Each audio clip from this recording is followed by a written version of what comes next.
chanson. C'est à toi que je l'offre, tu le mérites. Ma plus belle poésie, ma plus belle chanson, c'est à toi que je l'offre, tu le mérites. Qu'ils se disent Jésus, Jésus, tu es la plus belle chose qui me soit arrivée dans ma vie. Oh Jésus, Jésus, tu es la plus belle chose qui me soit arrivée dans ma vie. Oh parole, parole, c'est la plus belle chose qui me soit arrivée dans ma vie. Oh message, c'est la plus belle chose qui me soit arrivée dans ma vie. Oh Jésus, Jésus, tu es la plus belle chose qui me soit arrivée dans ma vie. Vous aimez les acclamations?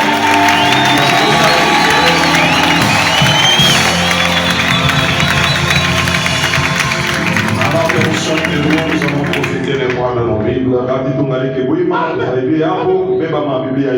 Et nous allons lire donc dans les livres de 2 Chroniques, chapitre 20, verset 20.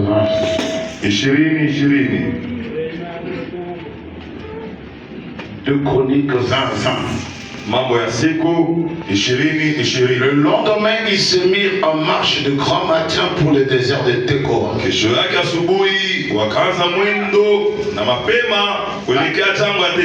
À leur départ, Josaphat se présentant et dit: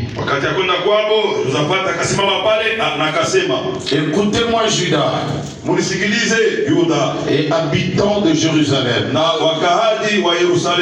confiez-vous en l'Éternel votre Dieu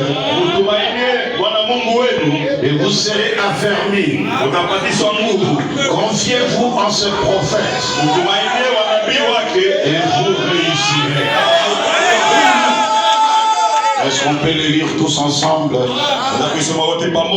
Confiez-vous en l'Éternel votre Dieu et vous serez affermis.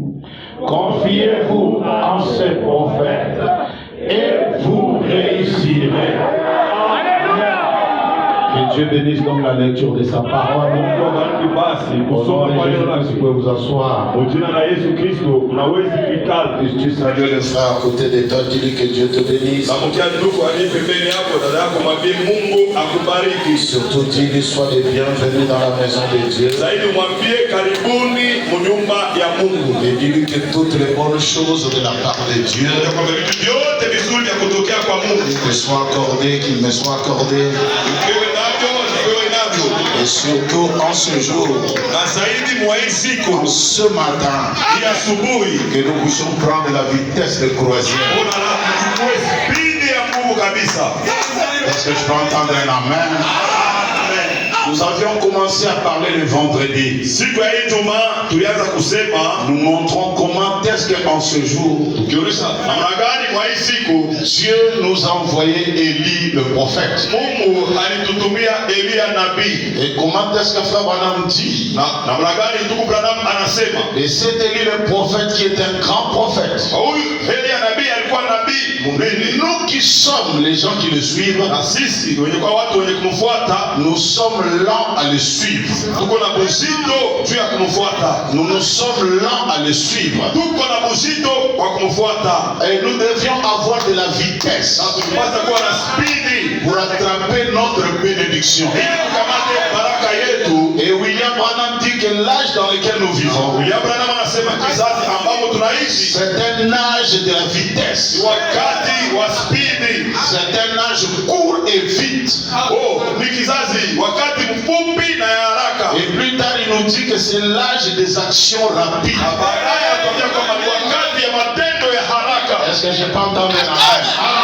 C'est l'âge des actions rapides. Et surtout, n'oubliez pas qu'il nous a été promis la pluie de l'arrière-saison.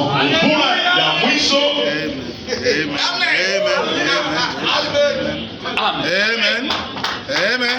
La pluie de l'ensemencement et de la pluie de l'arrière-saison, que les deux devaient tomber ensemble. Parce que quand les cultivateurs font leur travail,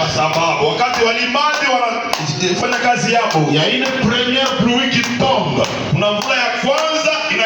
C'est pour que les semences sortent. C'est pour que tout ce qui est en terre sorte.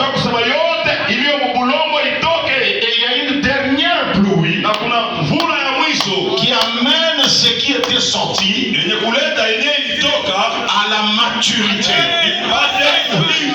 Et en ce temps-là, cela se faisait en des périodes très différentes.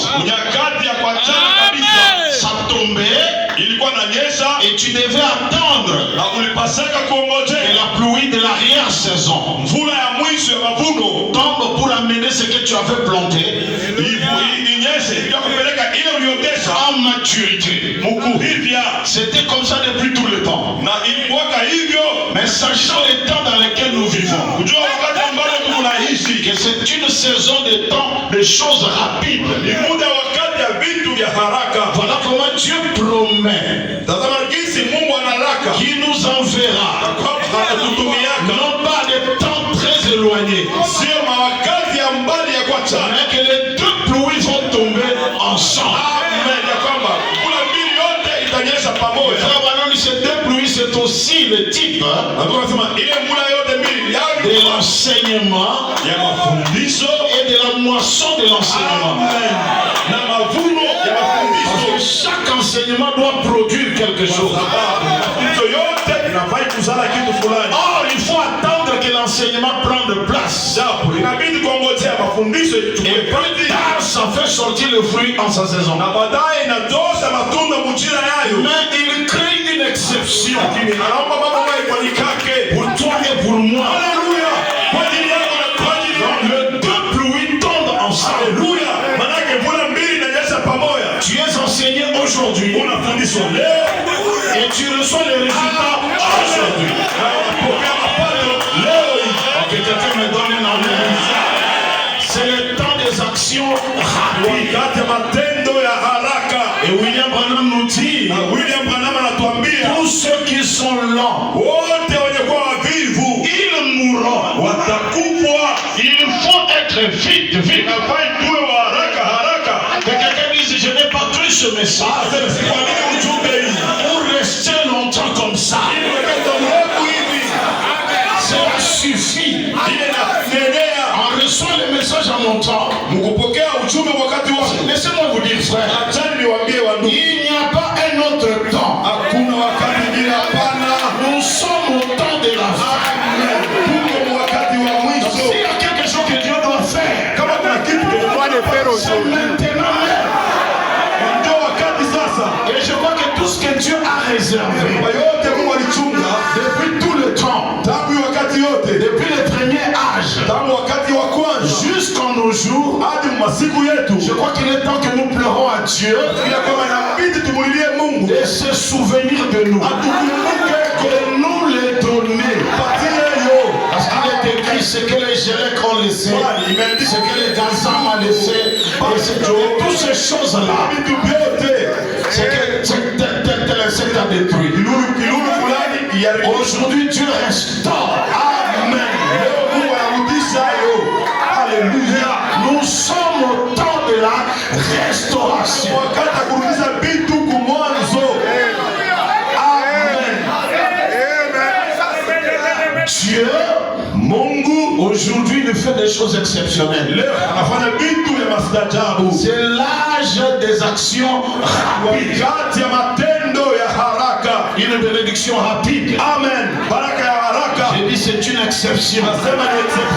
Il est vrai que frère Branham dit, je ne crois pas dans une richesse rapide. Il n'y a que des charlatans qui prêchent ça. Et des magiciens qui prêchent ça. Mais comme je l'ai dit, Dieu fait une exception. Parce que quand Dieu proposait à Happy White, il proposait des millions. Est-ce que c'était pour aller vendre au marché? Est-ce que c'était pour aller travailler? Je crois que notre Dieu est un Dieu de création. Et là, il crée. Ce n'est pas de la fausse monnaie. Il crée ce qui est vrai.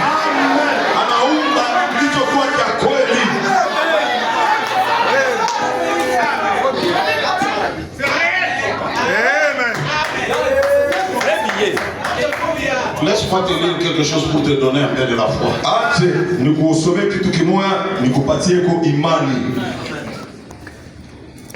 Excusez-moi de le prendre. Non.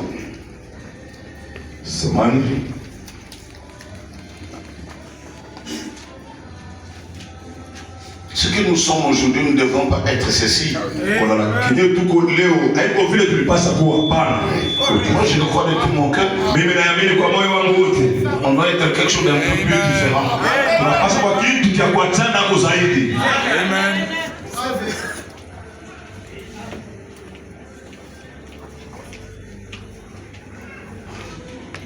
Excusez-moi. Samani.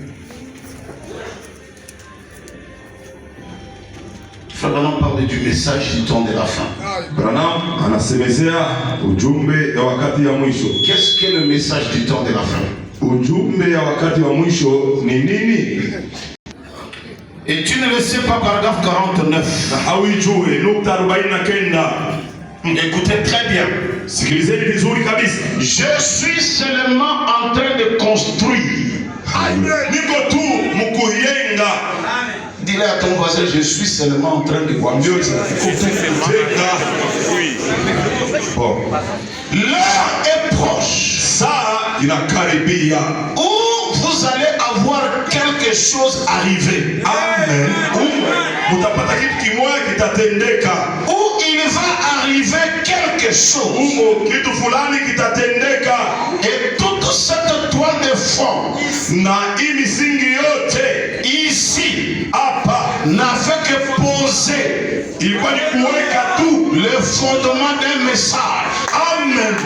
Musingi ya uchumbe mfupi et rapide et qui ébranlera toute la nation.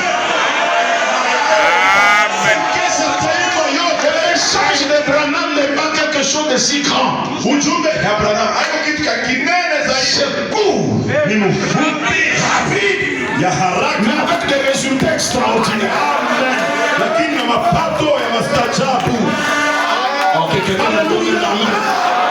D'ailleurs, tout le plan de l'humanité se joue dans une trentaine de minutes. Le silence du 7e saut, c'était une demi-heure. Pas toute la journée, pas une année, pas 2 ans, mais juste une demi-heure. Où le Dieu du ciel a regardé sur la terre. Il a vu sa créature. Et le Créateur a convoité. Et il descend du ciel avec tout ce que ça comporte. Il entre dans la chair. Et c'est ça le message de l'âme.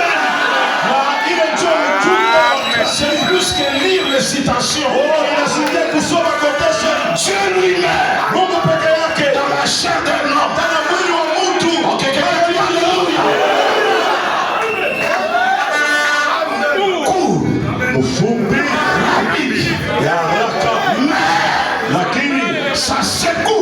inatekesha. Si Lubumbashi est encore calme, Kama Lubumbashi ingaliki kimya, c'est que nous n'avons pas encore cru. manake bado sisi hatuyaamini. Hapana, Si nous croyons, tukiamini Lubumbashi doit être ébranlé. Lubumbashi mpaka itenge. Oh, je n'entends pas quelqu'un dire ébranler veut dire confondre tout le monde. Kutekesa manake kuvuruka watu Et wote tous les systèmes. na matengenezo Moi, yote. je suis parfois jaloux Saa zingine nakuwa na kirincho des musulmans. ya Waislamu Quand ils entrent dans l'église, wakiingia kanisani, on leur prêche pas beaucoup. hawahubiriake vya mingi. Hapana, Ils ne prient pas beaucoup. hawaombake birefu. Hapana, Mais c'est les plus grands commerçants. lakini njoo kwa kanisa mnene Donc, zaidi, leur message court. ujumbe mfupi, Des petites prières. maombi mfupi, Ça leur donne des millions. inawapatia mamilioni. Et nous, on est là. Lakini sie tu kuomba Matin au soir. asubuhi hadi Des magharibi, réunions de 4 heures. ni kusanyiko masaa De 4 5 heures. ya masaa 5. Et à la fin, ça ne donne rien. Mwisho ilete kitu Pierre n'a pas prêché toute la journée. 15 minutes. On suffit pour que le ciel soit dégagé. Et le message de Branham, c'est court, rapide, ya haraka. mais qui doit ébranler. Je prie le Seigneur que ta famille soit ébranlée. Ceux qui se sont moqués de toi, ceux qui ont dit qu'il n'arrivera à rien, que crie Alléluia.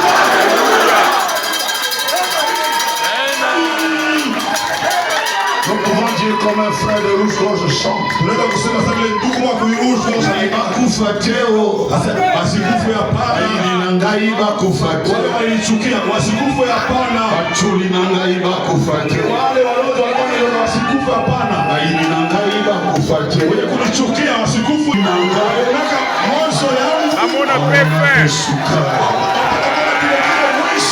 ils sont malades.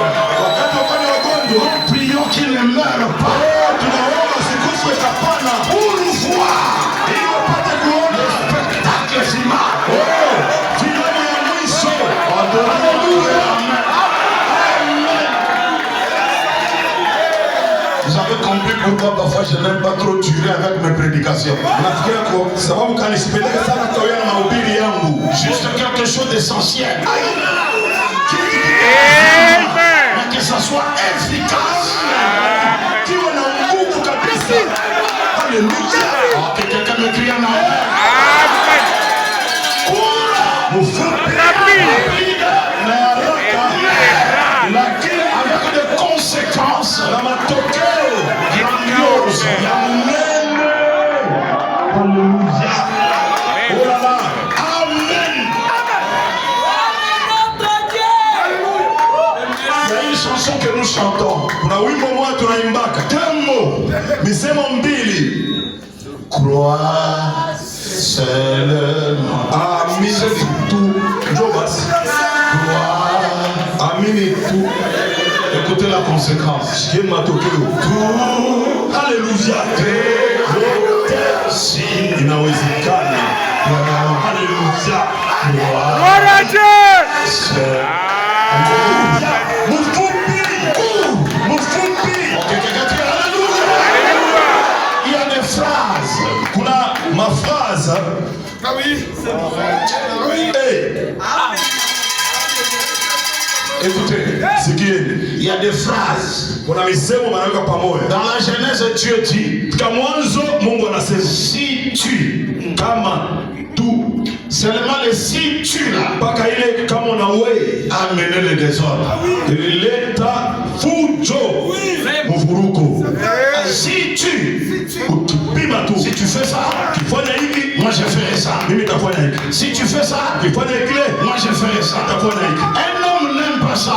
Mtu apendake ile hapana. Que si tu fais, Ukifanya moi je na ferai. mimi nitafanya. Et Dieu savait que c'était déjà un échec. Na Mungu alijua kwamba vitashindwa, C'est vitashindikana. pourquoi il vient dans la seconde alliance. Wanaona kwamba agano ya Il pili dit, je ne veux plus si. nasema sitaki tena kama Si tu. kama Il le remplace par je. anaweka hapo Amen. Aujourd'hui, leo, ce n'est plus si tu fais. haya tena kama unafanya, Moi-même, lakini C'est je fait. le fais.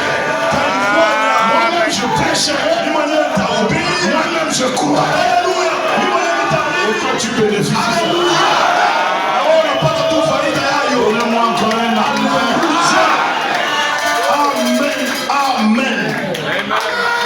Alléluia.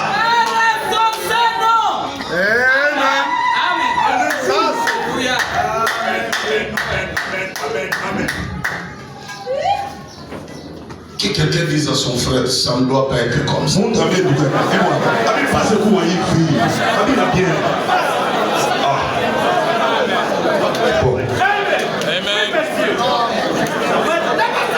pas être comme ça. Tout Pareil à l'aigle qui s'éveille, qui éveille sa couve, paragraphe 76. Écoutez ce que Branham dit. La raison pour laquelle Dieu compare son église à l'aigle. Quelqu'un dit je suis un aigle. Je ne suis pas un corbeau. Je ne suis pas un moineau. Je ne suis pas un hibou. Dieu nous compare à des aigles. Et c'est parce que l'ennemi de l'aigle, qui est l'église, est construit loin. Alléluia. Qui me dit loin de soucis. Je crois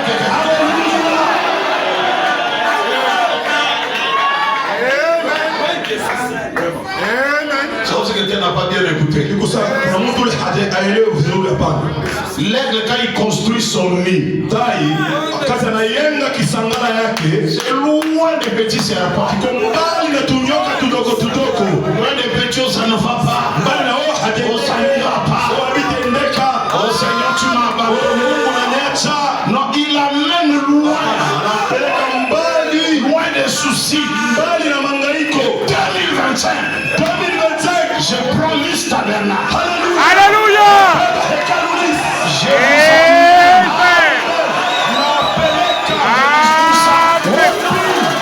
De soucis.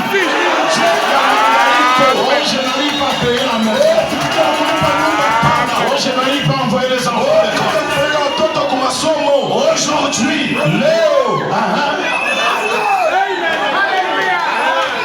l'église est construite loin. Loin des soucis de ce monde.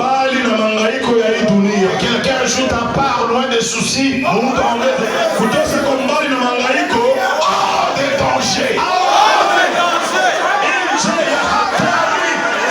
Alléluia. Est-ce que je prêche ça? Est-ce qu'il y a quelqu'un qui peut prêcher avec moi? Dis-le.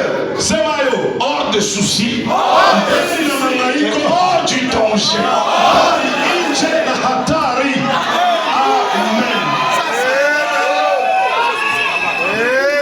À travers le sang.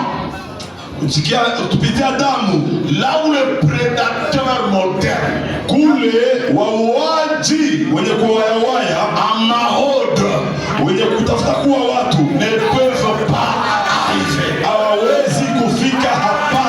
il y a mon grand-père qui est au village. Il ne veut pas que j'ai le travail. S'il arrive à t'avoir, c'est parce que tu es en bas. Mais ce matin, la prière sera la prière de l'enfant. Monte plus haut. Va plus haut. Loin des prédateurs. Loin de papa avait dit. Maman avait dit. Tante m'avait ensorcelé. Je n'ai jamais cru un vrai fils de Dieu peut-être ensorcelé. Non.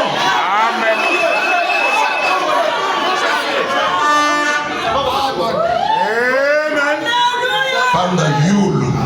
Monte plus haut. Alléluia. Amen, amen, amen.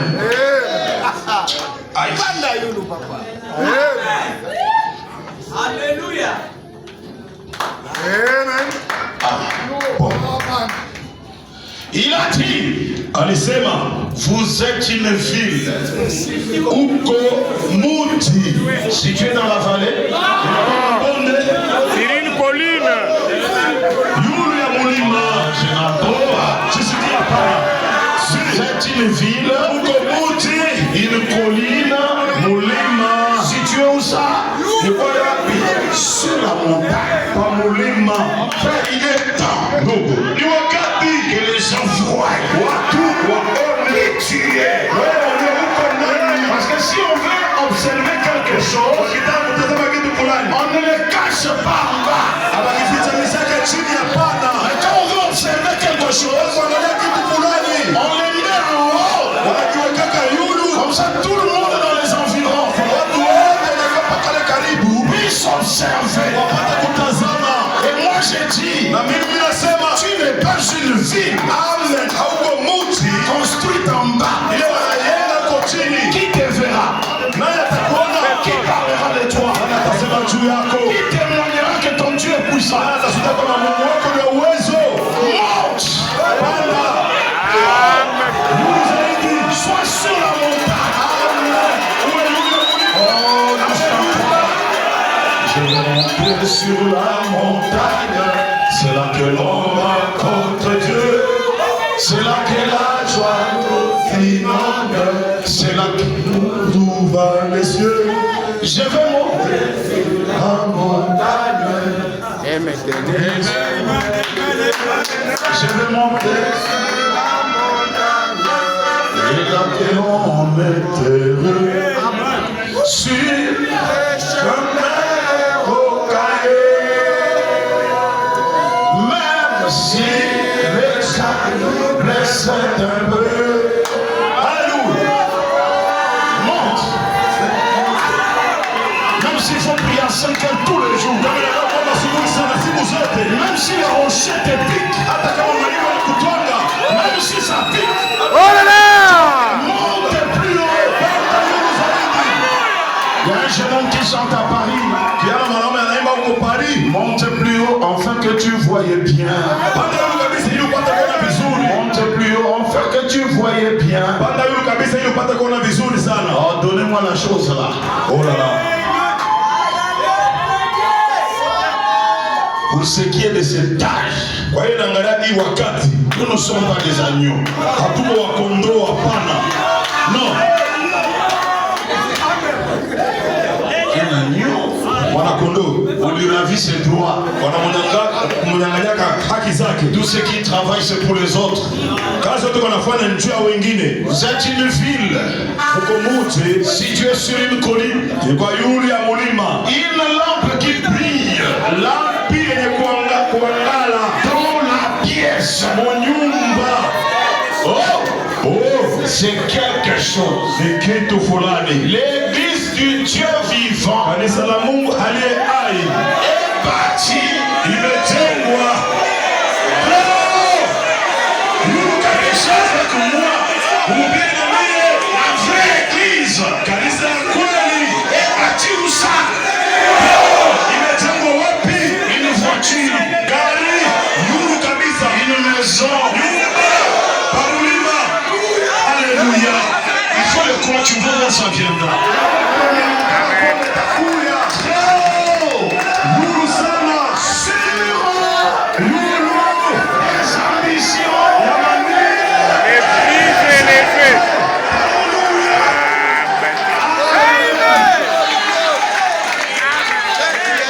Je ne sais pas si je prêche seul. Sijui kama ninahubiri ni mwenyewe tu. Est-ce que quelqu'un peut prêcher avec moi? Mhubiri na mie, Nous devons avoir tunapaswa kuwa des ambitions. vifukuzie En bas, ambition. vya yulu kabisa. Quand j'entends parler Ninaposikia wanasema de l'église juu ya kanisa moya qui n'a aucune ambition haina na kifukuzio hata kimoya grandir, ya kukomea ako, il y a quelque chose kuna kitu kimoya qui cloche. kenye kendeka Dans cette église-là. ndani ya kanisa ile. Nous venons tous les jours. Tunafika siku zote Hata milele, hata milele. niwa.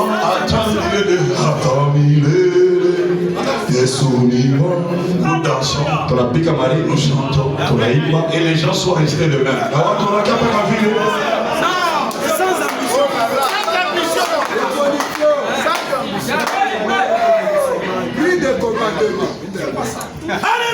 L'église du Dieu vivant a des ambitions. Dis-le à ton voisin. Des ambitions très élevées.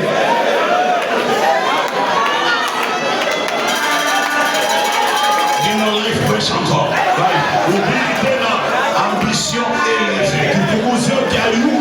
Remets-nous la citation s'il te plaît.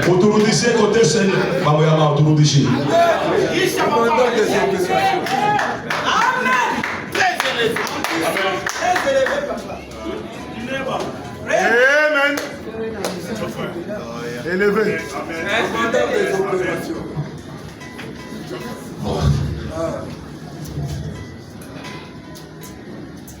Qu'est-ce qui ne va pas? On a des ambitions de... On nous remet en bas. Dans des petits téléviseurs qui ne marchent pas. Oh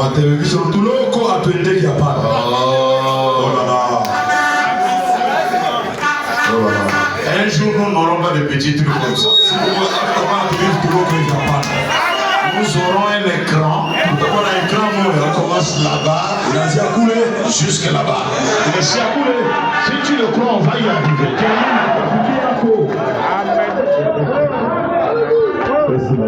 Dis un peu à ton voisin, un jour, nous n'allons plus faire ça. Il y aura des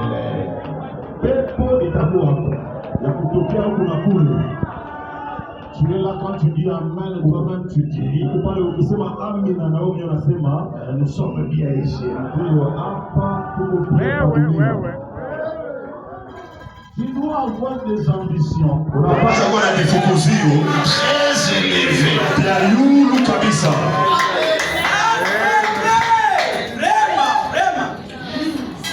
Ça c'est bien.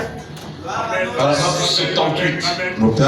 Et autre chose, l'église du Dieu vivant est bâtie parce que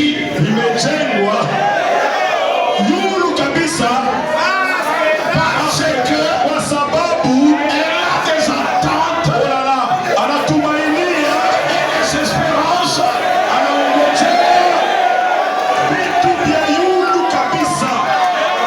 Amen. Donnez-moi un amen que je prêche. Amen.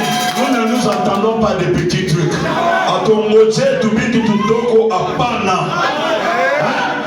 Vraiment. Ton attente, tes espérances, c'est des choses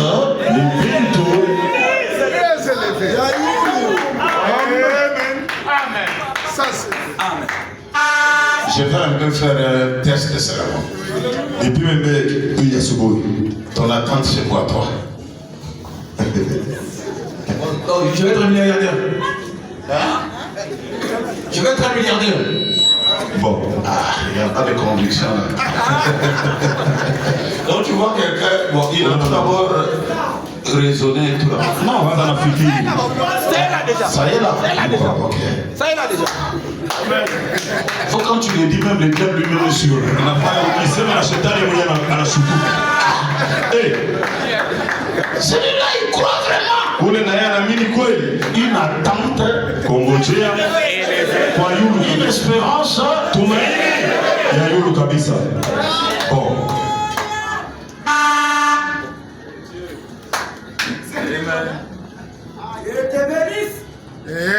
Ça a disparu encore. Non, c'est Ça y est. l'évolution comparée. Vous dites, eh bien, nous sommes membres de l'église. Notre père a servi dans cette église depuis des années. Baba yetu alitumika mwi kanisa kwa miaka ya mingi. Cela peut être bien. Ile inaweza kuwa tu mzuri. Mais l'église du Dieu vivant, Kanisa ya Mungu aliye hai, ne peut pas rester tranquille. haiwezi kubakia kimya. Ses ambitions, Mifukuzio yake c'est de monter plus haut. ni kupanda juu sana, mbali zaidi. Amen. Dani, ça c'est pour toi. Danini ya Si ton père avait 100 000 $, kama baba yako anakuwa na $100,000, tu dois venir le dépasser. inafaa umshindie. Si ce n'est pas le cas, tu as échoué. Kama iko hivyo unashindwa. Faut pas dire que c'est l'église de mon père a servi. Il faut aller plus loin. Mbali zaidi. Haleluya. Je dis il faut aller plus loin. Kwenda mbali zaidi. Vous qui dormez debout, Mwe benye kulala je vous dis que j'ai une forme de brebis qui vient. niko na aina fulani ya kondole kuna kuya. Ce sont vos enfants là, Ni wale watoto wenu, les plus petits là. wale wadogo kabisa. Vous ne voyez pas comment ils sont. Amone vile wako Très différents de vous. wakachana sana na moi. Très intelligents comme ça. Wakili sana. Et ces gens-là, Na wale watu.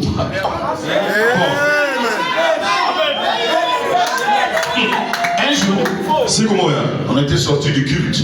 tulitoka makutano. Et il y a un frère, Na kulikuwa ndugu moja, son enfant a dit, mtoto wake alisema, papa, on ne peut pas partir à la maison. baba tuwezi kwenda nyumbani. Unafaa tu tukamsalimie Yesu. Bon.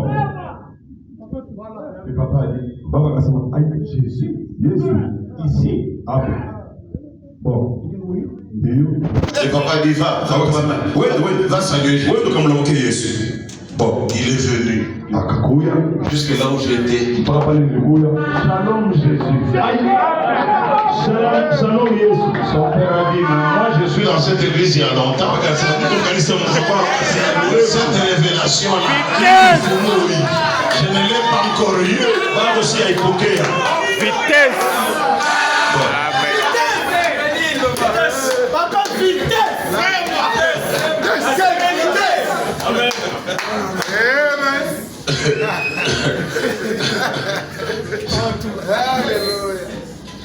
Un jour, on a fait une campagne d'évangélisation. Siku moja tulikuwa na kampani ya Injili Et c'était le pasteur Barouti qui devait prêcher. na ni pastor Baruti ule alipasaka kuhubiri.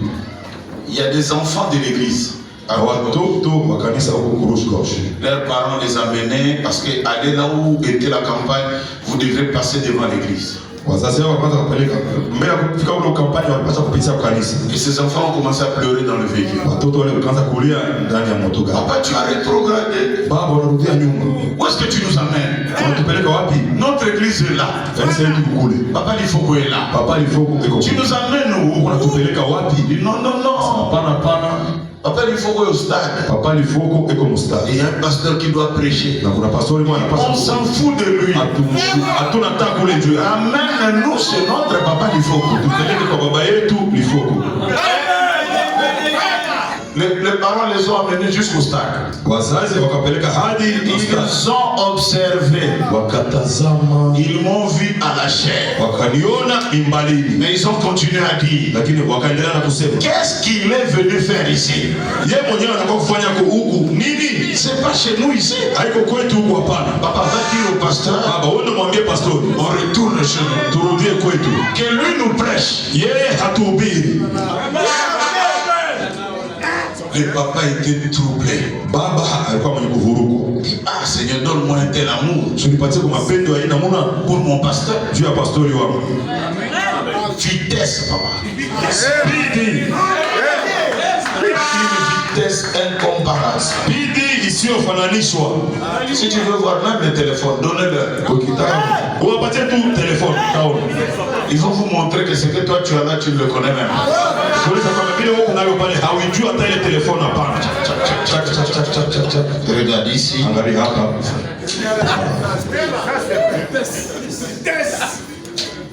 Il faut monter plus haut, plus loin. Kupanda yulu kabisa, mbali kabisa. Nous voyons les aveugles être guéris. Tunaona vipofu wanaponeshwa. Aujourd'hui, nous nous attendons à ce que les morts ressuscitent. Quand nous voyons la nature obéir à sa voix, nous nous attendons alors à la venue de Christ. Ces ambitions sont élevées. Ces attentes sont élevées. Ses espérances sont élevées. Elle est partie très haut. Elle se dresse là comme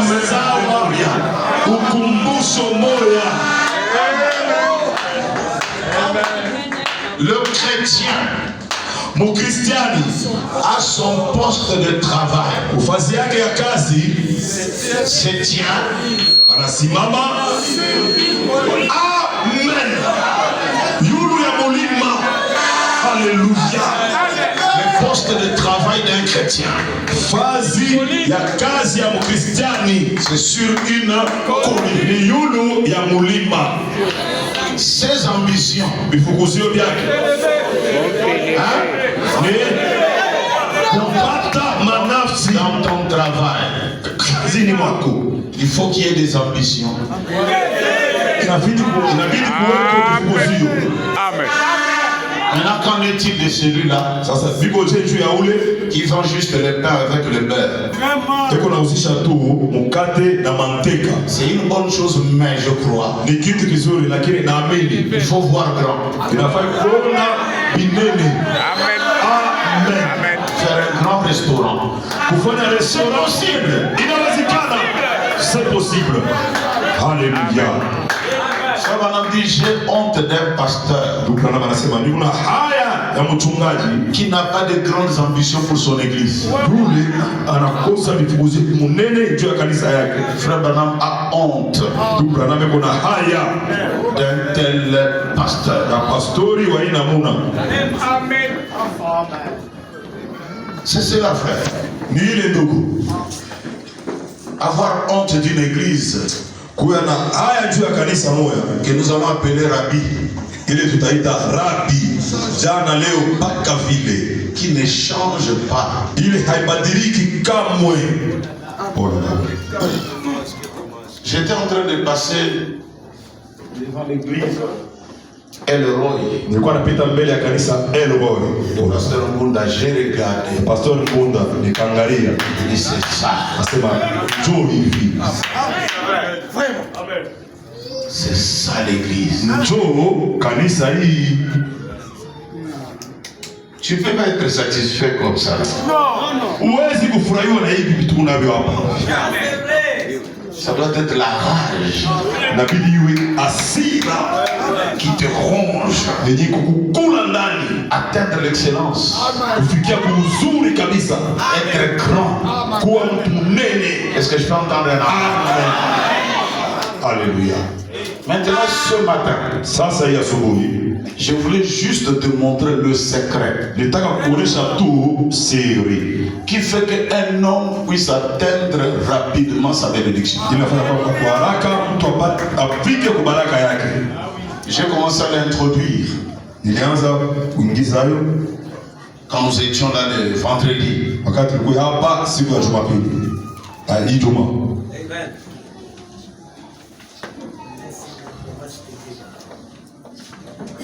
Il y a des autres qui sont bénis, Kuna wengine wanabarikiwa, des autres qui sont élevés. wengine wanainuliwa. Il devait passer par la paragraphe 45. Pasa kupitia pale nukta 45. Frère Branham dit Ndugu Branham anasema que ces gens hawa watu se souviennent de Monsieur Ba wakumbuke huyu mjamaa Bari au sujet des bouquets de fruits. Kwa hiyo naangalia tule tumabokali tukwe kama matunda. Qu'ils se souviennent de Monsieur Kraft. Wakumbuke huyu bwana Kraft au sujet de fromage. Kwa hiyo naangalia fromage. Il n'arrivait pas à réussir ce fromage. Hakuwa anafikia kuweza ile fromage. Et un jour, Alléluia. Lakini siku moja une voix lui a parlé disant, sauti kasema naye ikisema, prends-moi unichukue pour ton associé. Sawa associé wako. Il a ton frère, prends-moi unichukue comme ton associé. Sawa associé wako. Amen. Alléluia. Alléluia. L'associé, ça veut dire, ou l'associé, manake, un partenaire. Wakutumika naye pamoja. quelqu'un sur qui tu as dit, Mtu yule juu yake ulisema, je ne te cacherai rien. Sitakufuchika hata kitu kimoja.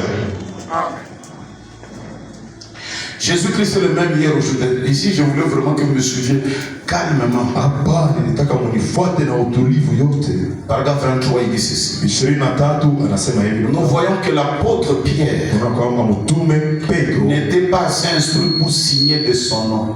akufundake zaidi sana ili aweke saini. Cependant, Jésus lui a donné le clé du royaume. Hata vile Yesu akamupa fungulo ya ufalme. Jacques et Pierre et Jean passaient par la porte appelée la Belle. Yakobo, Petro na Yohane walikuwa wanapitia kwa ile mlango liitwa. On a reconnu que c'était des gens du peuple sans instruction. Wakatambua kwamba ni wale watu wa kufunga pana. Et ils le reconnurent pour avoir été avec Jésus. Na wakawatambua kwa sababu walikuwa na Yesu. Voilà donc ce que nous cherchons aujourd'hui. Tazameni basi yenyewe tunatafuta leo. C'est être et nous associer à Jésus. Ni kuwa na kutumika pamoja na Yesu. Et si jamais vous vous associez à lui, Kama tu unatumika naye pamoja, vous ne serez plus jamais le même. amen. Kama hautakuwa kama ulikuwa kwa mwanzo, hapana. Donnez-moi un amen. Seigneur, je fais des affaires. Ndiko nafanya biashara. Ou encore, Seigneur, je veux faire des affaires. Nataka kufanya biashara. Mais je te prends à cette nuit Lakini muhimu siku na kuchukua comme associé de tout ce que je ferai. sawa wa kutumika naye pamoja yote nitakayofanya. Ça n'a jamais raté. Hayakosaka kamwe. Et il y a aussi des conséquences Na kuko vile vile matokeo quand tu le prends comme associé. ukimchukua sawa associé wako. Comment peux-tu travailler avec quelqu'un qui est esprit Namna gani utatumika na mtu yule yeye ni roho et faire de lui ton associé na kumkuisha yeye associé wako alors que tu ne le vois pas? ijapokuwa haumuoni? Comment gérer ça? Utalinda je? Seigneur. Que quelqu'un donne un amen. Amen. Tu n'es rien. Hauko kitu. Tu viens voir soit l'homme de Dieu que nous sommes. Unakuwa kuna mtu wa Mungu vile niko. Nous prions. Tunaomba. Dieu commence à te bénir. Mungu anaanza kubariki. Mais qu'est-ce que toi tu fais? Sasa wewe unafanya nini? Tu ne penses tout d'abord qu'à toi. Kwanza unajiwazia mpaka wewe mwenyewe. Une très belle voiture. Gari mzuri kabisa. Très grande maison.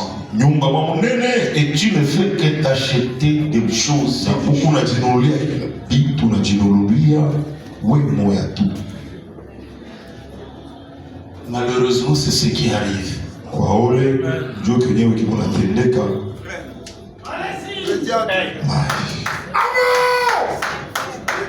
Qui est maintenant en ce moment-là ton associé? Nani sasa yule wakati aliye associé wako? Ce que tu as eu, kenye ulipata, tu as pensé à ta maison, Kumbuka tu nyumba yako. très belle maison, nyumba nzuri, mais sa maison, lakini sasa nyumba yake, toi qui es son associé. Wewe mwenye kuwa associé wako. Voilà comment beaucoup n'arrivent pas à avoir beaucoup de montants. Ndio vile wengi hawafikie kupata Franga ya mingi. Parce que quelque part, kwa sababu il y a compromission. tunavunja Dieu ne se retrouve pas. Mungu hajui anasimamia wapi. Mbilo kunafanya. C'est comme une fois j'étais ici, un frère s'est plaigné. Il s'est plaigné parce que Dieu l'a béni. Et quand Dieu l'a béni, beaucoup de frères à la sortie lui demandaient de l'argent. Il n'a pas aimé. Laissez-moi tout d'abord te dire ceci. Dieu, ce sont ses enfants. Pourquoi il n'y a plus d'amen?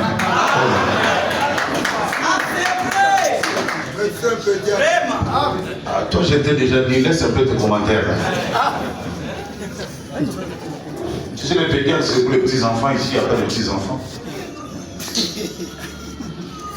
Paragraphe 223-3. Je connais ton service. Jésus a dit, celui qui veut être le plus grand parmi vous, soit les serviteurs de tous. Amen. Un homme plein de sagesse disait de cette phrase. Seule l'histoire prouvera que cette parole est vraie. Il avait raison. Tous les vrais grands hommes de l'histoire étaient des serviteurs. Ceux qui exigeaient d'être servis, ceux qui opprimaient, ceux qui convoitaient toujours les places de chefs, ceux-là ont fini dans la honte. Même les hommes très riches sont condamnés par Dieu quand ils n'ont pas su bien utiliser leur richesse. Examinez l'histoire et vous verrez que la vraie grandeur a toujours appartenu à ceux qui servaient les autres. L'histoire n'a jamais de grandes choses à dire de ceux pour qui on a beaucoup fait, mais elle louera toujours ceux qui ont beaucoup fait pour les autres. Et maintenant appliquons cela à nous-mêmes. Comme le Fils de l'homme est venu, non pas pour être servi, mais pour servir. De même, nous devons suivre son exemple. Regardez-les se pencher sur le pied des apôtres. Et laver ses pieds, ça les fatiguait. Il dit, tu ne comprends pas ce que j'ai fait. Mais tu le comprendras bientôt. Mais ce que tu me vois faire, tu dois le faire aussi. Il s'est fait serviteur pour que Dieu puisse le lever au plus haut. Et un jour au jugement des saints, nous l'entendrons dire, c'est bien bon et fidèle serviteur, entre dans la joie du Seigneur. C'est difficile d'être toujours un serviteur, mais ceux qui se dépensent sans compter, les amens ont disparu.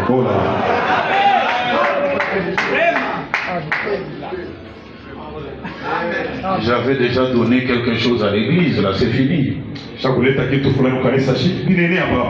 terminé. C'est comme ça qu'il y a des gens comme des David. Quand il habitait dans la maison, très bien construite, un jour il a crié, comment moi, je suis un mortel, j'ai pu habiter dans une maison de cèdre et que l'arche de l'Éternel.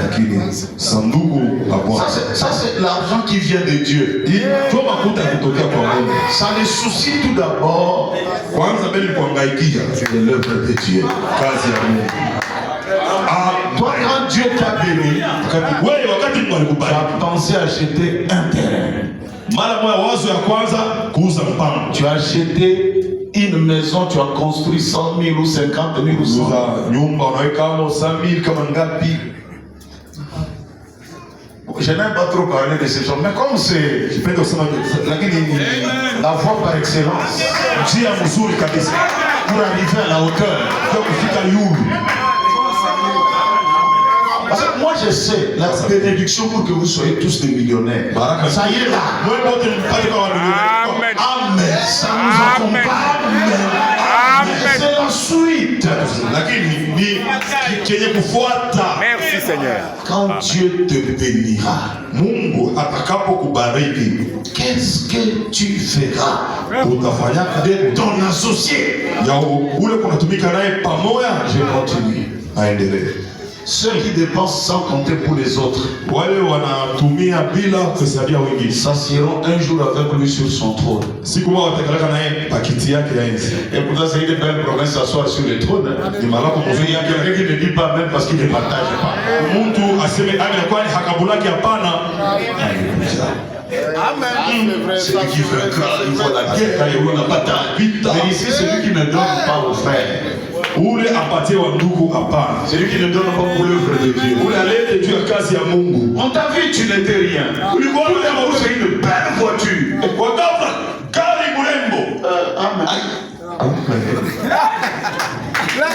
Tu as béni notre frère. Mais maintenant, nous. Chez ma associé. Bon. Et je veux frère, je veux parler. Bon. Travaillons pour notre maître. Tandis qu'il fait encore jour. Un associé. C'est lui qui fait que son associé soit bien. Redescends. Travaillons pour notre maître. Non. Montez où si tu veux. Ceux qui dépensent sans compter pour les autres s'assieront. Dieu t'a béni. Et tu dis non, il y a beaucoup de frères à l'église qui me demandent ça. Je sors de l'église.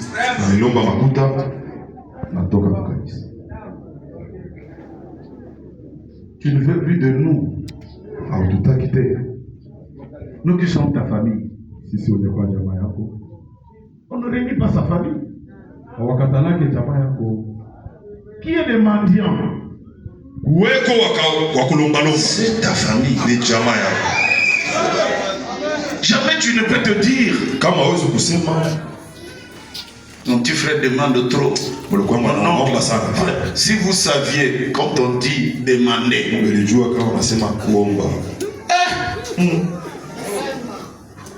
moi.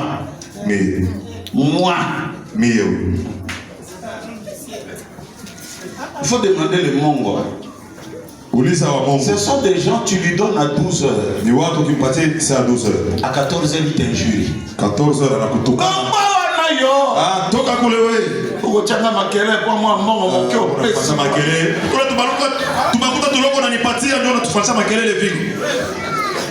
Mais qu'est-ce qu'il faut faire?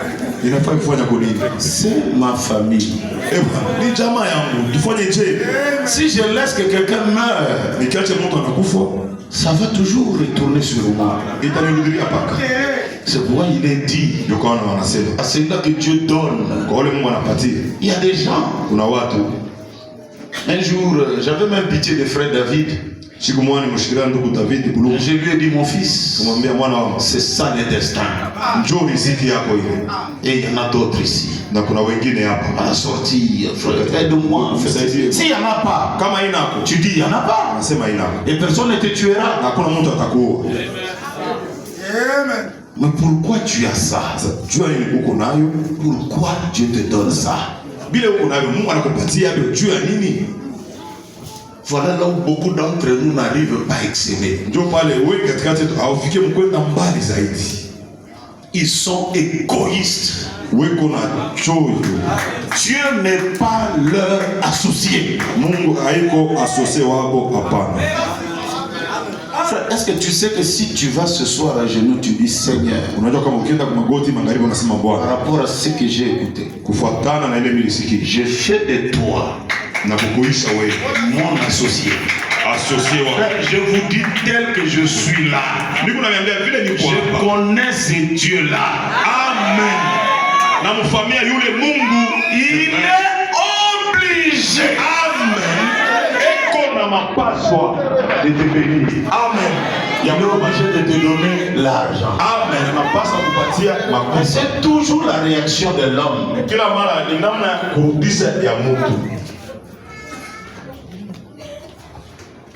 J'ai eu 10 000. Nilipata 10,000. Et il y a les démons du chiffre rond qui arrivent. Demo wa chiffre wanafika. Je dois atteindre 100 000. T'avais 10 000, là, si j'enlève la dîme encore. Là. 10 000. Ça descend 9 000. Ah, 9 000. Bon, Dieu n'a qu'à attendre. Mungu aongoze tu. Tu vois, tu vas voir les 10 000 en question, ça disparaît. Puis Ndio kama tutone 10 000. et tu Tunasungulika. J'en avais 10, pasteur. Basi nilikuwa na 10 000. Tu n'as même pas honte. Hauna sana haya. Qu'est-ce que tu as fait Ile 10 000 ulifanya ni avec ce que Dieu t'a donné? na ile ulipewa na Mungu. Est-ce que tu as partagé avec joie? Tulikabula na furaha. Dieu est dans ses enfants. Mungu eko ndani ya watu. Dieu est dans son église. Mungu eko kanisani mwake. Le peu qu'il t'a donné, Kidogo kwenye ulipewa naye. quel est le projet Uko na projet gani? que tu mets pour Dieu? Ile kuna matengenezo gani unayo juu ya Mungu?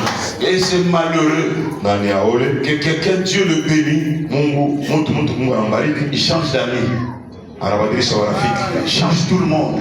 anabadilisha watu wote. Tu ne comprends même pas. Hauelewi S'il y a quelqu'un qui pouvait même dire, bon écoutez, les frères me dérangent trop, je ne leur donnerai rien. Kama kuna mtu anaweza kusema abantu wanunushi sana, mimi sitawapatia tena kitu wa ndugu. C'est nous autres frères. Nishibe mimi na ndugu.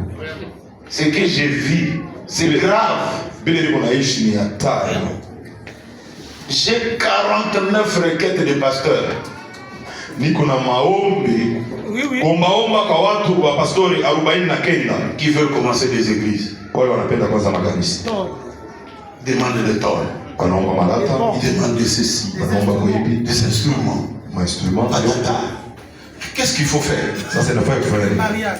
S'il n'y en a pas, je dis, kama ina kumi nasema frère, mets-toi dans la ligne d'attente. ndugu, ongojea kwanza, Quand il y en aura, wakati itakuwa en son temps, mwili, wakati on te donnera. tutakupatia. Mais on sert tout d'abord les priorités. Kwanza tulete kwa wale wako mu haraka. Un jour ici, je crois, Siku moja hapa nafikiria je pouvais avoir dans les 7 000, je crois, dollars. pasa kwa na Que les frères m'ont donné, ile watu kanipatia, et tout et tout. Mais, lakini piou, piu piou, piu piou, piu piou, piou, piu piu piu piu. Et à la fin, je me suis retrouvé avec 50 dollars. Kumwisho ilikuwa tuna $50. Il faut quoi? Il faut Heureusement que mon épouse n'est pas là. kwa heri vyangu ashika. Parce que si je lui dis, il y en avait 6 000. Kama naweza kulikuwa 6,000 Et il ne nous reste que. kuna pesa kama 50. Toi, finalement, tu ne mets que Dieu. Sasa wewe Le premier Dieu. Mungu. C'est aussi de regarder qui est celui qui te l'a donné. Bon, ni vizuri tena kuangalia ni nani ule alikupatia wewe. Celui qui te l'a donné, si c'est Dieu, Kama ule alikupatia wewe, kweli Mungu, tu t'occuperas de ses enfants. utangaikia watoto yake. Alors, donnez-moi un amen. Cela n'est pas une ouverture pour devenir mendiant à l'église. Ila tufungule mlango wewe tu ukuwe kaombaomba kanisa. Non, on dit celui qui ne donne pas. Basi ule anetake. Frère Manon dit celui qui aime toujours demander, c'est une malédiction. Kama sasa ule anapenda kuombaomba sana yote. Naona Soyez équilibrés. tusimame katikati. Amen. Amen. Est-ce que tu le prends comme associé? Unamchukua sawa associé. Même pour ce qui est de ta santé, Hata ndio kwa ile inaangalia afya yako. la meilleure prière, Maombi mzuri sana. Seigneur, Bwana, si tu me guéris, kama unaniponesha ces pieds ici hii mikulu hii iront à l'église. itakwenda kanisani. Ces mains ici Hii mikono chanteront pour ta gloire. itaimba njoo utukufu Alors yako. on a dit quand Dieu retrouve quelque chose, il retourne son compte.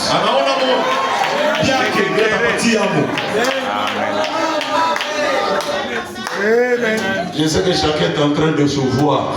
Le miroir de tout un chacun. Amen. Amen. C'est ce que je disais même aux administrateurs. Parce que nous voulons vraiment construire ta maison tout d'abord. J'ai dit, frère, ma maison, mettez ça de côté. Construisons tout d'abord la maison de Dieu. Ça, c'est le plus important.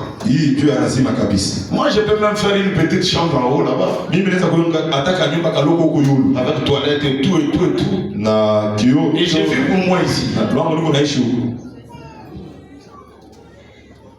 Partenariat. Disons frère.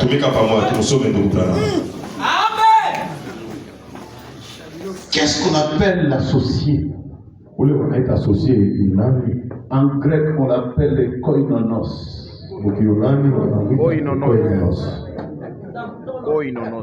C'est celui à qui on rend compte. C'est celui qui, quand il y a des bénéfices, on lui donne sa part. Amen. Koinonos, partenaire. Tu veux le prendre comme koinonos? Amen.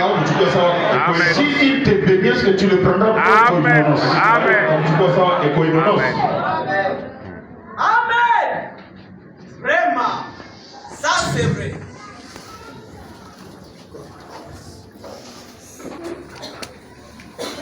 Je vais te dire quelque chose. Par rapport avec Zachée. Tu dois voir avant d'arriver à ça. Il devait passer par là. Paragraphe 44. Ne voulez-vous pas faire cela? Y a-t-il un autre? Il y a 4 ou 5 qui ont levé la main. Y en a-t-il un autre qui voulait dire cela? Par la grâce de Dieu,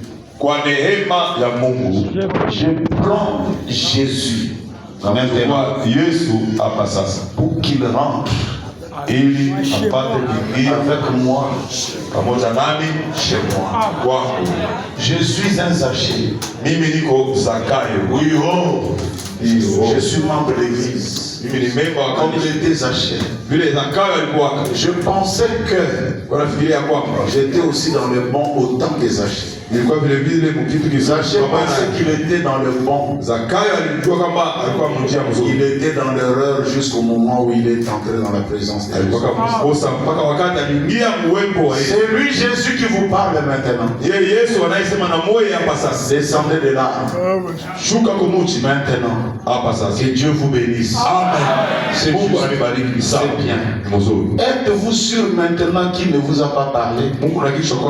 Seigneur béni, il ne peut venir à moi. A dit le Seigneur si le Père ne l'attire pas. Oh Dieu, tu as frappé à la porte du cœur de 4 ou 5 personnes.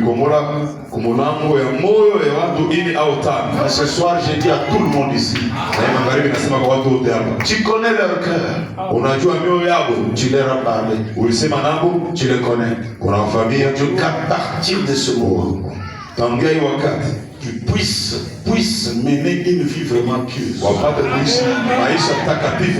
Qu'ils puissent rentrer chez eux. Puissent-ils aller à leur lieu de travail.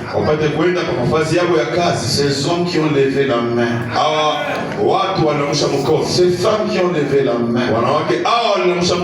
Puissent-elles s'en aller des personnes changées. Que leur influence soit grande dans la vie. Que tu les bénisses. Et les fasse prospérer. Dans tout ce qu'ils font. S'ils font des affaires, accorde que leurs affaires progressent. Et qui est le plus important, ils ont ce matin un nouvel associé.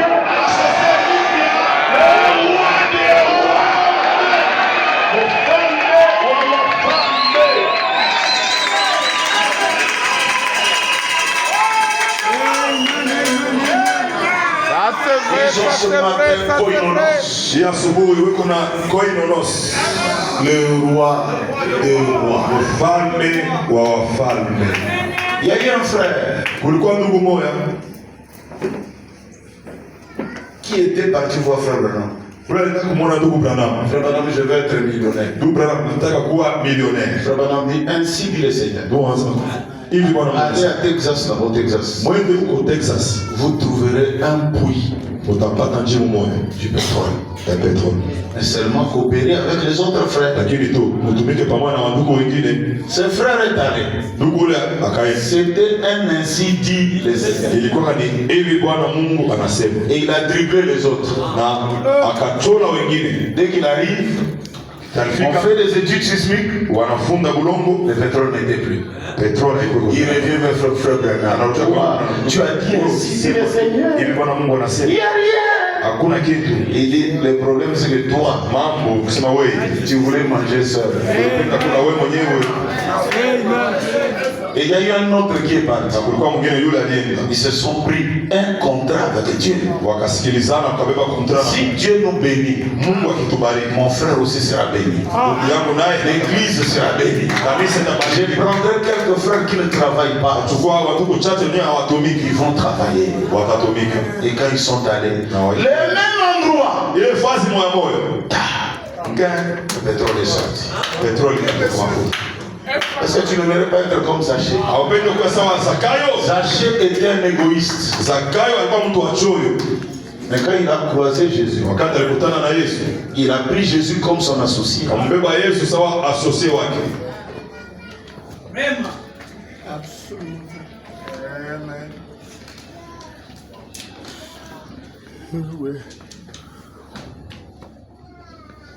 Zachée a pris Zakayo akabeba Dieu comme son associé.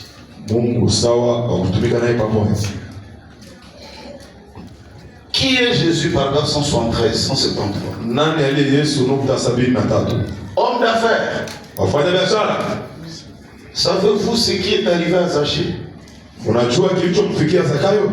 Il est devenu un membre des hommes d'affaires du plein évangile de Jéricho.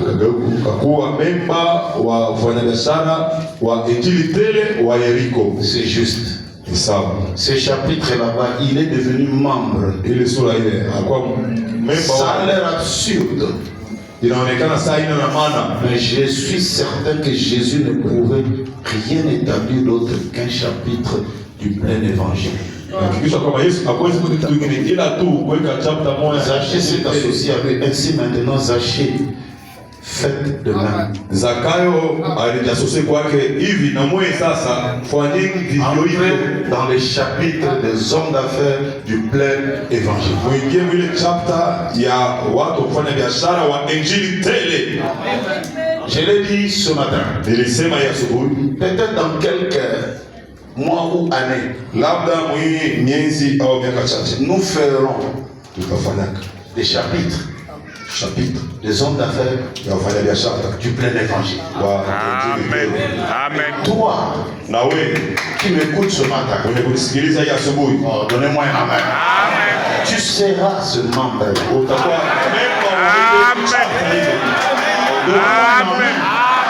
Est-ce que vous savez pourquoi on a fait le groupe qu'on appelle les hommes d'affaires plein évangile? Unajua sababu kana ufanye ile kundi ya wafanyabiashara wa injili tele? Ce sont des gens qui avaient de l'argent Ni wale ilikuwa ni watu wakuwa na makuta dans leurs affaires, makazi yao, mais qui ont compris lakini walielewa que cet argent-là, ce n'est pas seulement pour les pantalons, les parfums, makuta ile haina tu watu wanione. mais c'est pour écouter Frère Branham. Sikieni mkutano.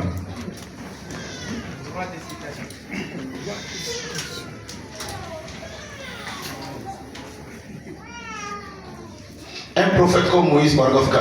Nabii bora sawa Musa nukta ya nne. Cette association des hommes d'affaires chrétiens du plein évangile Ni kundi ya watu wafanyabiashara wa injili tele a été l'un de mes plus grands soutiens.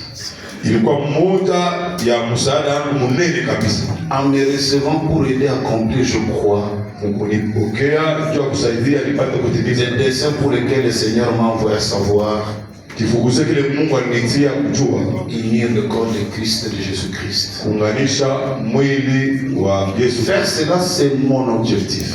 Kufanya ile njo shamba yangu. Un homme d'affaires, il ne prêche pas. Fanya biashara haubiri hapana. Il est ministère. Ana na huduma hapana. Mais il a quand même les choses Lakini hata vile kuna vitu qu'il peut mettre pour que l'évangile aille de l'avant. bila nataka kuweka ili injili iendelee. Très bien. L'évangile, c'est sans argent, sans rien payer. Vous dites Amen? Injili bila hela bila Mais l'évangélisation, kuleta kwa injili il faut l'argent. inafaa makuta. Et c'est en ce moment-là qu'on a besoin Na ni ule wakati tunalazimishwa des hommes d'affaires wafanya biashara de plein évangile. wa injili tele. Et surtout, en ce temps, nous comprenons qu'est-ce qu'on appelle le plein évangile. Na hii mwi wakati tunaelewa hii ile Je unaita crois que injili c'est tele. dans le message Na kama ni mujumbe qu'on peut trouver de vrais ndio tunapaswa kupata hommes d'affaires de plein évangile. wafanya biashara vya kweli. Qui peuvent se retrouver même dans l'église. Wale wanaweza kukutaniwa hata ndani ya kanisa. Faire des réunions. Kuwa na mikusanyiko. Prier pour que Dieu booste leurs affaires. Kuomba ili Mungu apeleke mbali. S'il y a un projet, par exemple, Ukiwa projet kwa mfano. et ils se retrouvent, soit avec le pasteur, Wao wanakutana. Hao na pastor. on prie. Très bien. Écoutez, frère Branham. Musikie ndugu Branham.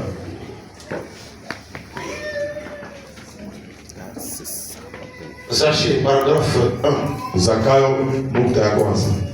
Merci beaucoup, frère Veil. Asante sana ndugu Veil. Et j'ai remarqué que les gens sont parfois un peu. Niliona kwamba watu Vous êtes le profil. Si vous voulez vous retourner carrément, ukitaka tu kurudia tu je le ferai tout simplement. taifanya tu.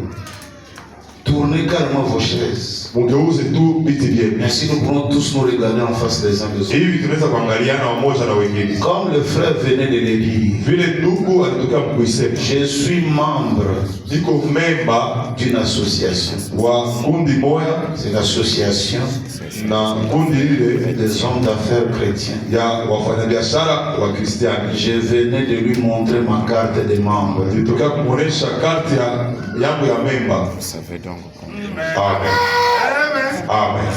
Il n'y a pas de frère qui dit Amen. Moi, je vais être maintenant membre de votre association. Mimi napenda kuwa sa memba wa ile association. Amen. Merci Seigneur. Je vais avoir la carte de votre carte. Amen. Nataka ile karti yenu. Amen. C'est possible, non? Ouais. Inawezekana, sivyo? Amen.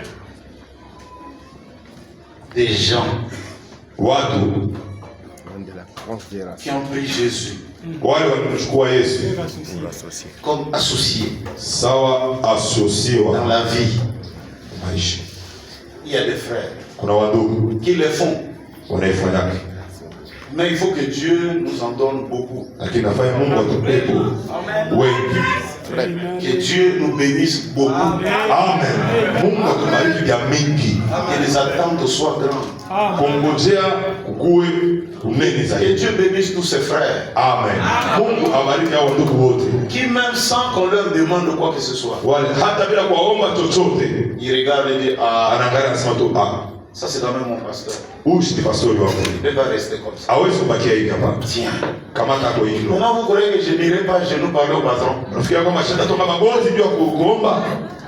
Je lui parlerai de toi. Tasema naye juu yako. Pourquoi? Parce que même moi aussi, Juu ni sababu kwani mimi mwenyewe je retrouve mon compte. napatia yamo Amen. Des hommes d'affaires du plein évangile. wafanyabiashara wa injili tele. Encore une citation. Quotation nyingine.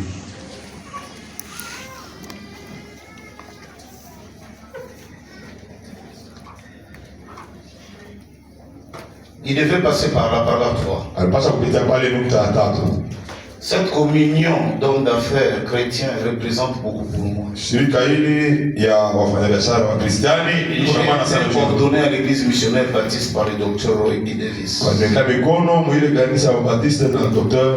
Davis de Big Spring au wa Texas. Big Springs huko Texas. Et puis j'ai été un baptiste. Kisha nilikuwa Vous savez, Baptiste à moja. l'église baptiste. Kanisa wa Baptiste. On ne vous chasse pas de l'église baptiste à cause de votre doctrine. Awakufukuze mwile kanisa juu ya mafundisho En effet, eux, ils n'ont pas de doctrine. wao hawana na C'est une communion fraternelle. ni shirika la ndugu, C'est une communion fraternelle. ni shirika la kindugu, L'église baptiste, kanisa kibatisti. et chaque église est souveraine en soi. Kila kanisa ina mamlaka yayo yenyewe. C'est pour une vie immorale que quelqu'un est chassé de l'église. Mtu atafukuziwa nje ya kanisa tu maisha Ainsi, mbovu. j'ai quitté l'église baptiste afin d'être libre vis-à-vis de toutes les dénominations, Kutoka kanisa batisti ili niwe na uhuru mbele ya madhehebu yote, afin que je puisse prêcher au corps de ili Christ. nipate kuhubiri ile mwili wa Kristo. Je suis membre d'une seule organisation ce matin. Mimi niko memba wa tengenezo moja tu ya asubuhi. J'ai beaucoup de titres honorifiques chez moi Ndio na machewa mengi ya heshima kwangu. que les gens de différentes dénominations m'ont envoyé. Ile watu wa madhehebu ya kuachana wanitumia. Des gens de l'église presbytérienne et les autres. Watu wa ile kanisa presbyterienne na wengine. Mais, Nafasi yote lakini officiellement, kwa hiyo inakuwa halali. j'appartiens à l'une d'elles. Niko kwa ile mmoja yayo. Il s'agit Hapa ni des hommes d'affaires wanaume wafanya biashara chrétiens. wa Kristiani. Et j'ai leur carte dans ma poche. Na niko na karti hapo mfuko yangu. Et c'est là que je suis fier Na ile niko na fiesa de déclarer. ya kusema Je suis affilié ya kwamba niko humo ndani à ce grand groupe parce qu'il est ya interdénominationnel. hii kundi mnene, kwani watu wote wa madhehebu wanakutana. Et j'y ai trouvé un groupe d'hommes vraiment formidable. Kuna kundi ya wanaume wa mastajabu, Quoi qu'ils soient juste des laïcs, hata vile wao ni wamemba tu mkanisa, ils s'efforcent wanajikaza de faire tout ce qui est en leur pouvoir kufanya yote iwezekanayo kwako pour glorifier Jésus-Christ. ili wamtukuze Yesu Kristo. Et je suis vraiment heureux Na niko kweli wa heri de les soutenir avec tout ce que j'ai. washimamana yote ambayo niko nayo. Si tu le crois, dites un amen. Amen. Voilà un peu Joye kidogo là où je veux vous amener. kwenye nataka kuwapeleka, Ne pas être seulement un spectateur, hapana kuwa tu mtazamaji, être un acteur, kuwa mtu wa kutenda, être les archers de notre église. kuwa wazakayo wa kanisa letu. Frère, c'est possible. Ndio inawezekana. La bénédiction est là. Baraka yupo. La grâce est là. Amen. Neema yupo. Amen. Vous-même, vous avez de grandes ambitions, Mwe mwenyewe mna mifukuzio de grandes attentes. kongojea mnene. Il suffit qu'on se mette à genoux pour dire à Dieu, Inafaa tuombe tu magoti tu kumwambia Mungu, ce matin, hii asubuhi je fais de toi na kukuisha l'associé de ma maison, usaidi, l'associé de ma vie, asosia maisha ya nyumba yangu, l'associé de mes affaires, asosia makazi yangu, l'associé de tout.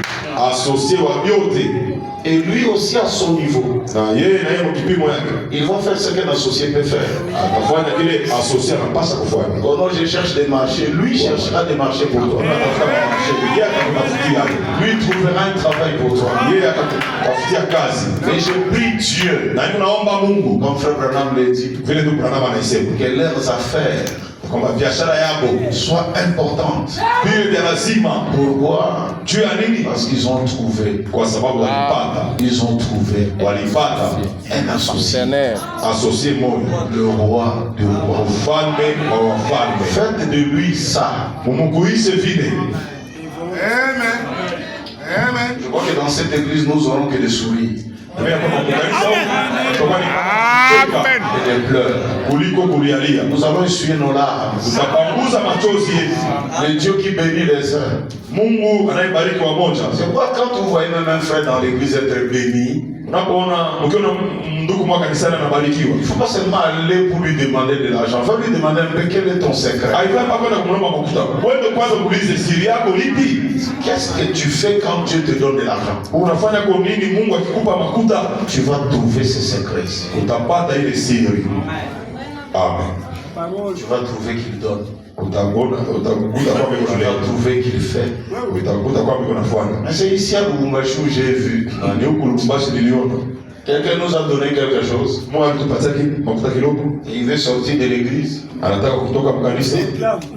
Il remettait moi mon âme. Asema bwana, nirudishie yangu kidogo Ici. hapa.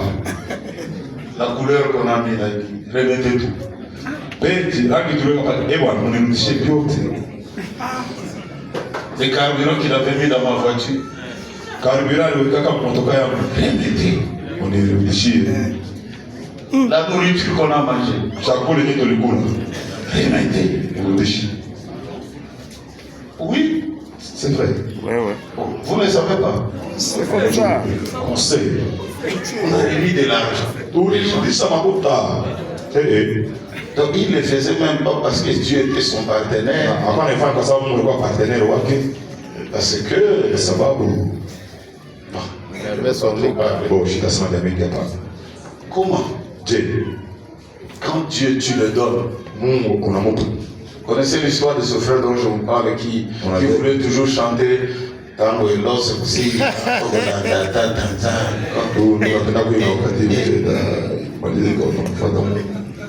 Et quand j'ai essayé de causer avec lui, je me suis rendu compte que c'était un vrai charmeur. Il m'a dit, oh non, quand les sœurs prient là-bas du haut de la chair, donc j'observe leurs jambes et tout, je dis, oh. Je dis, frère, ta place n'est pas ici. Tu viens convoiter les enfants de Dieu en train de prier. Vous savez ce qu'il m'a dit? Pasteur, c'est bon, je sors, mais il faut qu'on fasse le décompte final.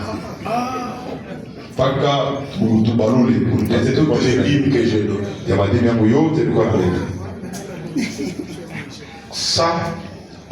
Ça ne va pas loin. Ça n'ira pas loin. Vous allez voir la personne en question. Tout l'argent. Et Dieu n'aime pas ça. Mais je voudrais que vous ayez quelque chose qui va être de plus en plus et permanent. Car Dieu, quand il bénit, il ne souffre pas d'un regret. La Bible dit quand il bénit, il ne souffre pas. Il est fait pour sa gloire. Il y a eu des gens comme de John Charit, qui ont pris Jésus comme leur associé dans la prière. Il était casseur de pierres jusqu'à un grand entrepreneur. Ça peut se faire, oui. Quelqu'un qui casse des pierres, il devient un grand entrepreneur. Êtes-vous prêt maintenant à appliquer ces secrets? Nous allons nous tenir debout. Si tu trouves que tu peux être à genoux, si tu veux prendre cet engagement avec Dieu, ça dépendra simplement de toi.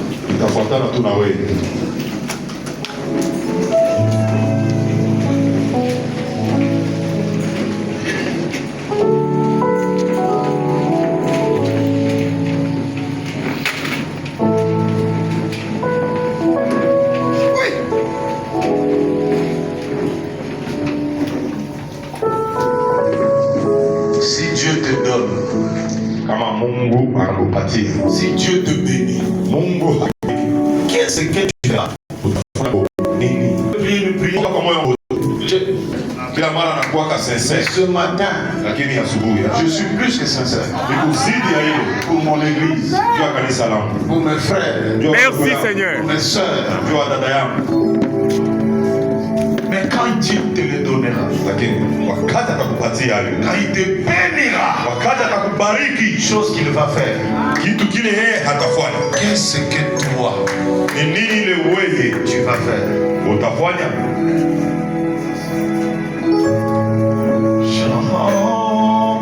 J'entends ta douce voix, Jésus, je viens à toi, je viens, oh Sauveur, garde-moi dans le sang de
Est-ce que tu as fait ton choix? Est-ce que tu l'as pris comme associé? Est-ce que tu le lui as dit? Est-ce que tu crois qu'il t'a entendu? Mais ici ce matin, Dieu est représenté par son serviteur. Amen. Si tu l'as pris comme associé, en son nom, au nom de la commission, je te dis que le Dieu du ciel a accepté ton association. Amen. Merci Seigneur. Il a accepté ton association. Avec lui, il va te prendre comme son associé. Et pour cette association, pousse les cris de joie.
Pour que je puisse prier pour toi. Sceller cette alliance. Et je crois que Dieu tiendra son alliance. Seigneur Dieu Tout-Puissant, je viens en ce midi, en ce jour, Papa, parce que je crois, et comme ta parole déclare, tu es le même hier, aujourd'hui et éternellement. Et aujourd'hui, Seigneur, nous sommes le 7. Et tu es dans tes chiffres. Alléluia. Voilà, tu es de notre achèvement. Amen. Voilà, tu es de notre perfection.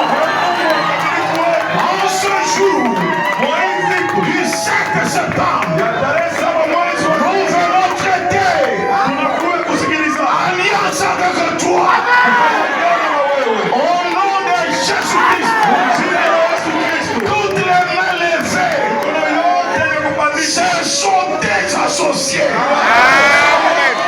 Des associés dans la vie, des associés spirituellement, des associés matériellement, des associés financièrement.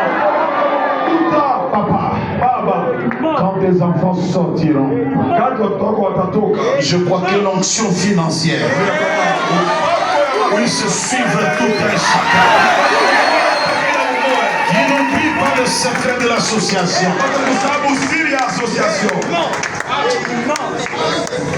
Tu es invisible aux humains, mais tu es présent pour tous les siens. Seigneur Dieu de Branham, pour que ce message soit vrai, tu l'as montré au travers le temps.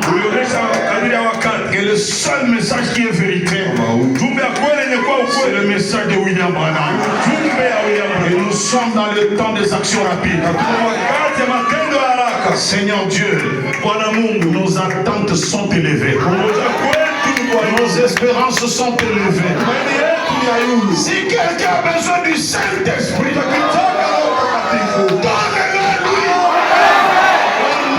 Jésus-Christ, qu'il ne touche pas le surnaturel.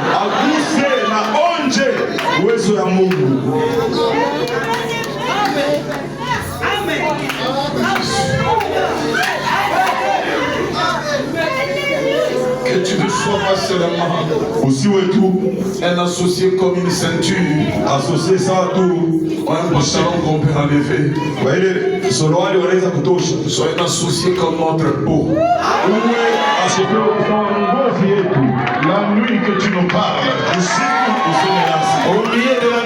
nous parles. Quand nous prions, que nous prions avec toi. Que tu combattes nos ennemis. Ceux qui ne veulent pas nous voir bien.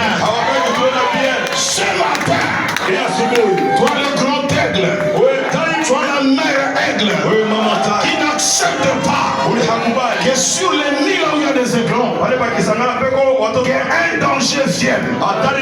Si un danger vient, descends. Aigle Jéhovah. Si c'est un serpent, coupe-les en 1000 morceaux.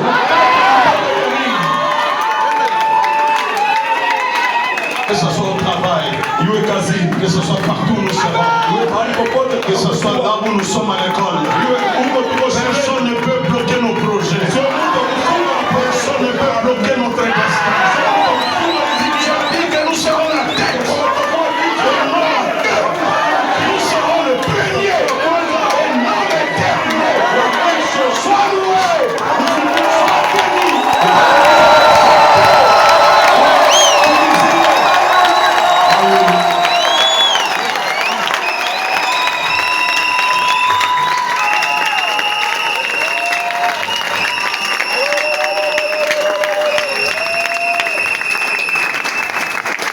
Nous sommes koinonos avec Jésus-Christ. Et désormais, je m'appellerai toujours associé avec Jésus-Christ. C'est une histoire vraie. Maintenant, bénis-nous maintenant. Ouvre les églises de cieux. Là où c'était fermé. Amen. Au nom de Jésus-Christ. Et ceux qui sont venus malades, qu'ils sortent guéris. Tu ne peux pas travailler avec un partenaire malade. Si notre associé est en bonne santé, nous aussi nous devons être en bonne santé. Si notre associé est riche, nous aussi, nous sommes riches. Sois béni, sois glorifié, sois élevé.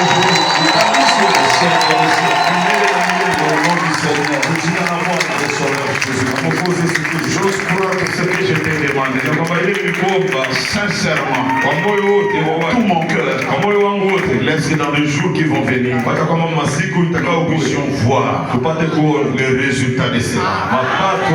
Associer Jésus, associer Yehoshua, koinonos Yehoshua. Laisse-nous partir, Seigneur, que nous t'amenions dans nos maisons, que nous t'amenions dans nos travails, au nom élevé, au nom de la victoire, de notre Seigneur, de Sauveur Jésus-Christ. Nous te le demandons ainsi, et la prospérité. Amen. Salut ton frère, dis-lui associé avec Dieu. Associé dans mon monde. Associé avec Dieu. Associé dans mon monde.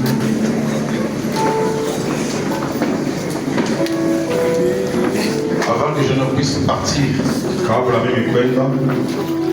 j'aurai une réunion avec tous les hommes d'affaires du plein évangile. Et par la même occasion, je vous donnerai des cartes. Et tu les prends par la foi. Et les choses vont venir. Si tu le crois, dis Amen. Ça va venir. Moi je crois déjà que vous êtes des hommes d'affaires du plein évangile. Est-ce que quelqu'un peut donner un amen? Ok. Et dimanche dans la soirée, je crois, il y aura un concert de notre jeune frère Nathan Baya. C'est où c'est? Temple Rama. Au Temple Rama. Avenue Polo. Oui. Vraiment, vous êtes tous invités ici. Venez, nous allons soutenir notre frère. Et nos sœurs mkwe wa dada qui vont chanter. kutoka wadada wale wataimba, Et moi-même aussi, je serai là na mimi mwenyewe nitakuwa hapo pour soutenir mon fils. juu ya kusimamia mtoto yangu, Et il y a des hommes de Dieu qui seront là. na kutakuwa watu wa Mungu wale watakuwa hapo. Il y a même le pasteur Grace qui a dit qu'il sera là aussi. Huko hata pastor Grace alisema na yeye atakuwa hapo. Et je crois que nous allons passer de bons moments. Naamini ya kwamba tutapitisha wakati mzuri. Et aussi, je voulais dire ceci Na tena nilipenda kusema kwa hivi à tous les frères, kwa ndugu wote, toutes les sœurs wadada wote qui ont des problèmes de maternité, wale wana magumu ya uzazi, c'est-à-dire qui n'ont pas encore d'enfants. manake wale bado hawajapata watoto. Le jeudi, Siku ya kazini nous allons nous retrouver ici à 16h. tutakutaniwa hapa na saa ya 16h, À 16h pile. saa 16h kamili. Soyez ici. Muwe hapa, Je vous parlerai quelque chose. tutaambia kitu kimoja Et nous allons décréter le jour de prière. na tutatangaza masiku ya maombi, Et je voudrais aussi vous accompagner. na nataka vile vile kuwasindikiza Il y en a déjà, quand j'étais venu, wale wakati nilifika, qui n'avaient pas de grossesse. wale hawakuwa na mimba. Le Seigneur a commencé déjà à bénir, Bwana alishaanza kubariki, a donné déjà des grossesses. ashaleta mamimba. Mais comme Frère Branham dit, Ni vile tu Branham anasema que cela soit à 100%. ile iwe ya 100%, Et c'est ma prière. na ni maombi yangu. Est-ce que je peux entendre un amen? Amen. Ok. Et aussi, donc, je voudrais Tena nikitaka demander à Frère Eden Yotambogo. ndugu Eden, Nous sommes arrivés à la fin. tunafika kwa mwisho. Que Dieu bénisse richement. Amen. Mungu amebariki sana En sortant, mkutoka. crois cela de tout ton cœur. Amini ile kwa moyo wako wote. Désormais, Tangu leo tu as un nouvel associé. uko na associé C'est Mungu, le Seigneur Jésus-Christ. ni Bwana Yesu Kristo. Si tu le crois, dis-le amen. Ukiamini, Amen. Allez dans vos maisons dans la paix du Seigneur. endeni manyumba yetu katika amani ya Mungu. Si Dieu le pourvoira, Kama Mungu atairuhusu, nous nous retrouverons le mercredi. tutakutana siku ya kazi tatu. Et avant de partir, il y a aussi un peu le pasteur Dominique Mbouja, Huyu Pastor Dominique, un vieux frère, un vieux ami. ndugu wa zamani, rafiki wa zamani, Il a un enfant qui s'appelle Ifoko, c'est mon papa. tuko na mtoto anaitwa Lifoko, ni baba Il yangu. vient de Kinshasa, je voulais juste qu'il vienne saluer l'église. Kwa Kinshasa nilitaka asalimie tu kanisa. Vos acclamations et vos encouragements.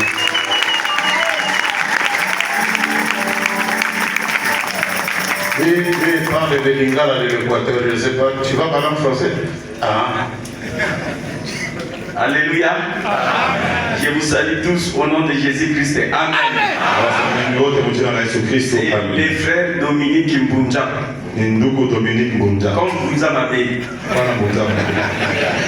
Bon, j'étais venu, on m'avait invité dans une église ici. Wanialika kwa kanisa moja huko. J'ai prêché, je suis arrivé à la fin. Nilihubiri nafika kwa mwisho. Peut-être le mardi, je rentrerai à Kinshasa. Labda sio kazi mbili tarudia Kinshasa. Bon, j'aime beaucoup le pasteur Ifoko. Mpenda sana Pastor Lifoko. Comme il a dit, on a commencé avec lui depuis longtemps. Vile alisema tunaanza naye kwa wakati mrefu. Je vais dire ceci. Mpenda kusema hivi. Il m'a beaucoup influencé dans la vie. Alinivuta sana maisha. Par ses chansons Wimbo yake et aussi par ses paroles. na kupitia maneno yake. C'est lui qui a fait que je puisse monter dans la révélation. Yeye alifanya kama nipate sana. Alléluia. Je lui posais toujours des questions. Kila mara alikuwa anamuuliza Alors, wewe. on était peut-être dans la voiture. Wakati kupanda mgani? Pourquoi tu avais chanté ça? Jua ulimba hiki na kile. Pourquoi tu avais dit ça? Jua ulisema hivi. Il n'y a pas d'état. Hakuna Il wakati. y avait même des gens qui les calomniaient chez moi. Hata wale watu walikuwa wanamsikilizia kwako. Les grands pasteurs de ce monde. Kwa hii dunia. Il faut qu'on prêche des fausses doctrines. Uko na ubiri mafundisho ya Il Mungu. dit ça, il dit ça. Sema il dit ça. nasema hivi. Alors je venais vérifier. Sasa ninaanza kuya C'est ces kuuliza. réponses qui m'a donné la lumière dans le visage. Majibu yake nipatia nuru kwa ujumbe. Je suis très content. Niko na furaha sana. Je voulais qu'il puisse prier pour moi. Na nilipenda aniombee. Alléluia. Amen. Je vous aime beaucoup. Nawapenda sana. J'avais oublié. Il avait demandé que je prie pour lui. Alitaka nimwombee. En attendant, il y a mon fils Joseph, viens, Kassana. Lui, il vient de Kinshasa. Joseph Kasana.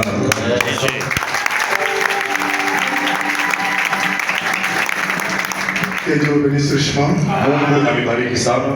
Je suis l'un des fils du pasteur Ifoko. Ni mmoja ya wana wa Pastor Lifoko. Et ce que je suis, c'est lui. Na hiki niko ni yeye. On n'a pas vraiment le temps, mais il a dit beaucoup de choses. Hatuna wakati mingi, alisema vitu vya mingi viko na On reste, que Dieu vous bénisse richement. na ubali Mungu amebariki sana. Dans son travail, là où il travaille, on trouve que c'est de la magie. La manière qu'il est en train de monter. C'est au ministère des Mines, je vois. De quoi? Finance, voilà. Ce sont eux qui regardent les grands bien ça, tout ça. Comment il est monté. Aujourd'hui, tu es qui? Je suis assistant du directeur général. Assistant du directeur général. Oh. C'est moi, Quand je suis à Kinshasa, je suis dans telle église, il a parlé de cette église. Je suis dans telle église. Donc, tous peuvent manquer sauf lui. Et je suis très content. Les jours où je l'ai ordonné, son propre papa qui est pasteur, il était là, il regardait. Et lui, il a fait le choix. J'ai dit, mon papa, c'est Life, qui est mon pasteur. Je suis très content de lui. Il y a aussi les jeunes prédicateurs Étienne. Viens rapidement. Lui, on était avec lui, je l'ai vu ici, j'étais très surpris. Que le Seigneur vous bénisse. Je n'ai pas de commentaire à dire. Ça, c'est mon papa. Je l'ai connu depuis 95. Il est venu prêcher à Lombo, là où je suis né. Prêcher le bateau de Dieu. De Moïse. Mon âme l'avait. Je l'ai suivi à Rouge-Gorge, j'ai fait 2 ans dans son église. C'est mon papa. Vous savez, dans la Bible, on parle de quelque chose de très capital. C'est Jean chapitre 5. À partir du verset 1er jusqu'à 7. Il y avait un homme qui a fait 38 ans. Il était assis. Il ne pouvait pas recevoir la guérison. Il voyait les gens tomber dans. Mais lui, il n'avait pas la capacité. Et quand Jésus est venu, il lui a dit, vais-tu guérir? Il a dit, je ne sais pas personne. Cela ne veut pas dire qu'il ne croyait pas la guérison. Mais il n'avait personne pour le faire rentrer dans la dimension de l'âme. Soit la guérison. Et ce matin, je bénis Dieu pour son serviteur. Il a fait rentrer dans la dimension de l'âme.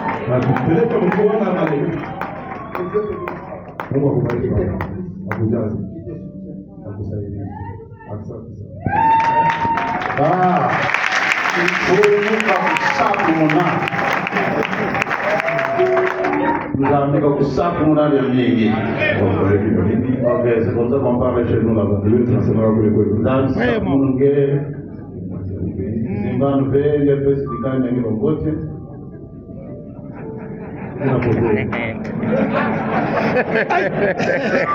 David était là, il allait David, c'est un homme terrible. C'est comme s'il parle de toutes les langues. Un jour, j'étais surpris, il parlait en Kimongo. Moi, je suis tout gars, et on a ça en Kimongo. Toi, oui. Il dit, bon, je crois que c'est ce qu'il a fait à l'université. Il a demandé de voir que Dieu te bénisse, papa, viens, que je puisse parler. Tu peux t'agenouiller. Ça, c'est mon père. Oui, papa, on va prier.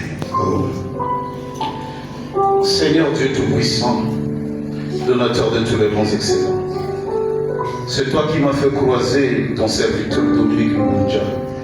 Et ça fait des années. Il a un enfant aujourd'hui qui a grandi, qui porte le nom de l'Ifoko. Seigneur, c'est cet amour. Il est venu, mais il n'a pas voulu rester seul dans son coin. Il a voulu venir, que nous partagions la joie ensemble. Je te prie de le bénir, Seigneur. Que tu lui donnes des capacités.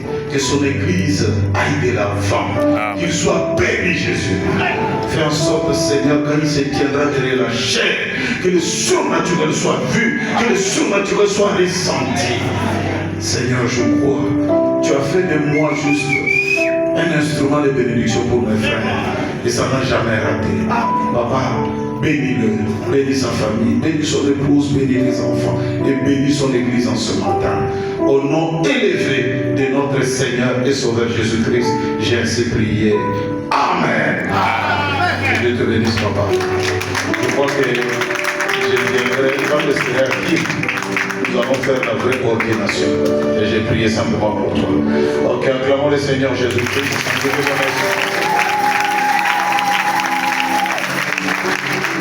Vous savez, quand j'étais au bureau, je voyais beaucoup de visages. Et j'ai été très triste. Je ne connais pas le nom de tout le monde. Je ne sais pas si Dieu nous permettra. J'aurais aimé que ce soit même le dimanche prochain. Me tenir à la porte là-bas.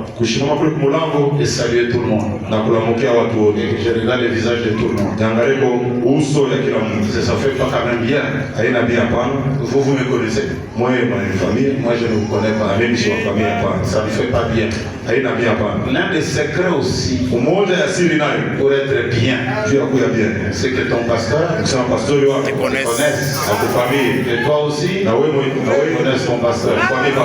Tous et à tout un grand chapeau.